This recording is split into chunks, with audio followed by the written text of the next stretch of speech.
Hello guys, good morning dito at good evening dyan. Ito, kakagising lang natin at ito mapag-usapan natin.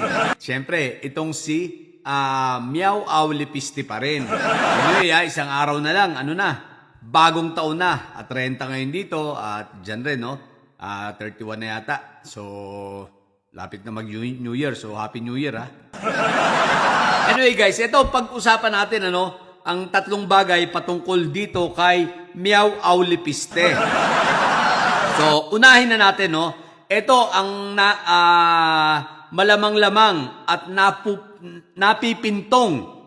napipintong pagsasampa sa kanya, sa ethics complaint, Dahil nga sa mukhang illegal at sa kanyang behavior, attitude na ginawa sa pagkuha nitong mga files ni Cabral. So, kitang-kita naman sa interview ng mga kawani ng DPWH na nandun nagtatrabaho sa opisina ni former Yusek Cabral, merong paglabag. Mukhang merong hindi magandang ginawa itong si Lepiste, At di naman natin sinasabi na totoong ginawa na niya, pero malamang-lamang. Dahil magsisinungaling ba naman yung mga tao ron? Ano naman mapapalaan nila kung magsinungaling sila at isang congressman pa?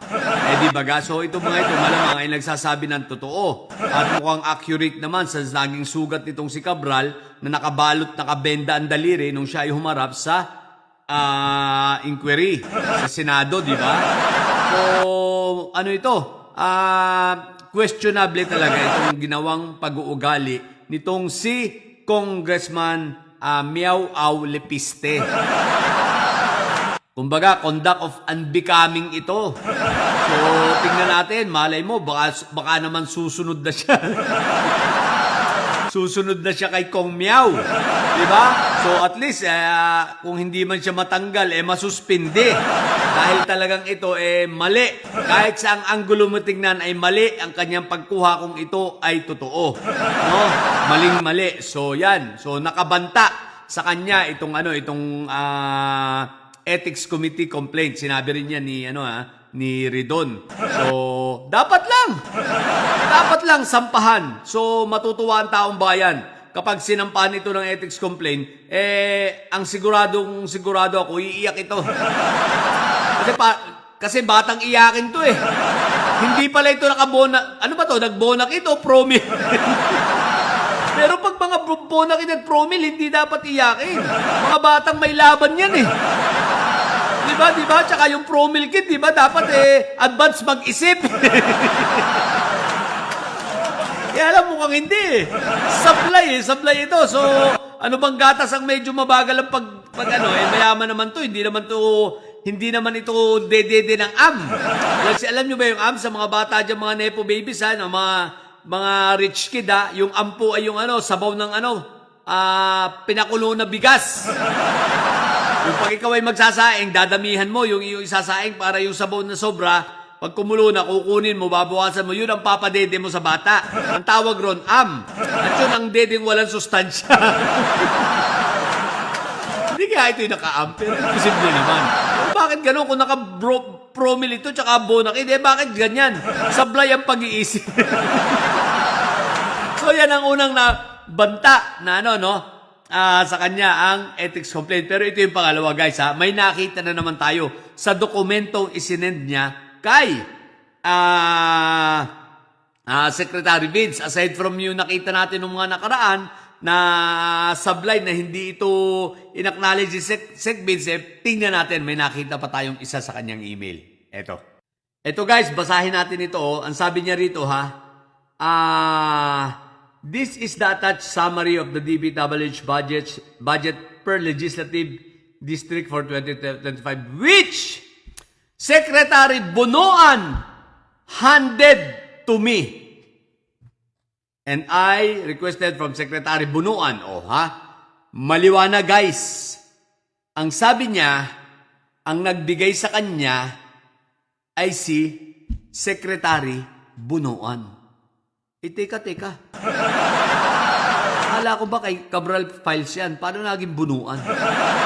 So, ibig sabihin ba may iba pang na iba pang files si Secretary Bunuan? Bukod pa yung kay ano, sabi ko nga pala sa isang content ko, wag na natin tawagin na Cabral files, no? Lebiste files. Lepiste files. Ibig bang sabihin, iba pa yung kay Bunuan? At hindi pa niya inilalabas ang file na galing kay Bunuan? Talaga ba? Kasi rito maliwanag ang sinabi niya, hindi galing kay Cabral, ha? Hindi kay Cabral, kundi handed over to me by Secretary Bunuan. Ibig sabihin, si Secretary Bunuan mismo ang nagbigay sa kanya. Bakit ang nasa video si Cabral ang kinuhaan niya, si Cabral ang kasabay niya sa paglalakad at sa opisina siya ni Cabral pumunta. At siya mismo sinasabi niya na yung file niya galing kay Cabral. Yung tinatawag nating Lepiste file. Ngayon, bakit kasi Bunuan ang pinanggalingan? Teka, lalong lumago.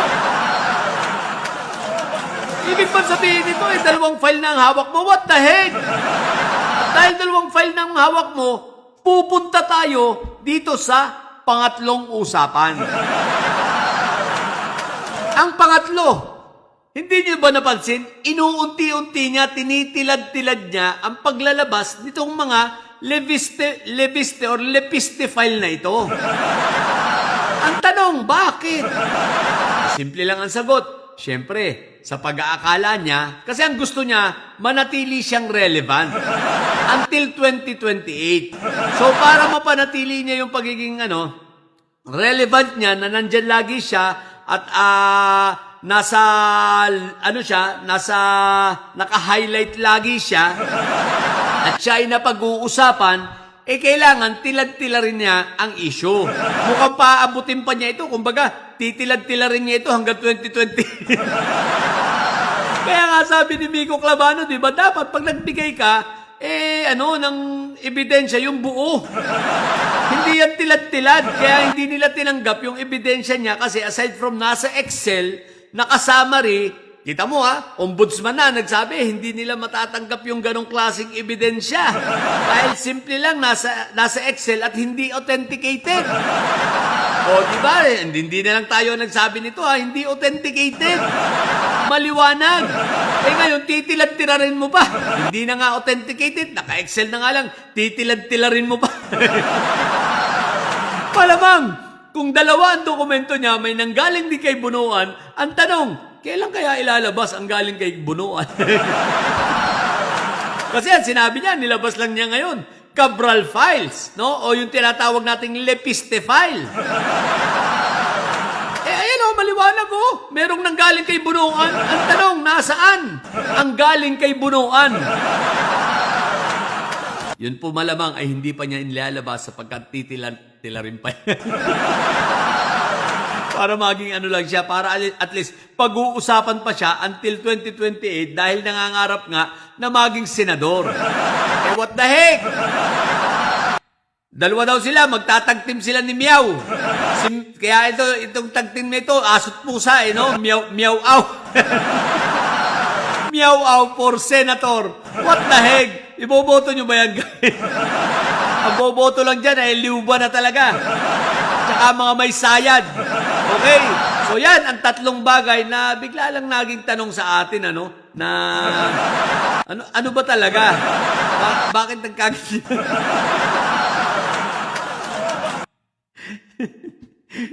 Ethics complaint, tapos dalawang dokumento, mukhang parehang fake, no? At ang kauli-hulihan yung political career niya. Talagang nangangarap maging senador ang hinayupa. So ilan muna. So, sa mga bobong didilis dyan at mga uto-uto, ang tatay nyo ay karton. Matili kayo mga bobo at may sayad. So, may sayad laging high blood. Bye!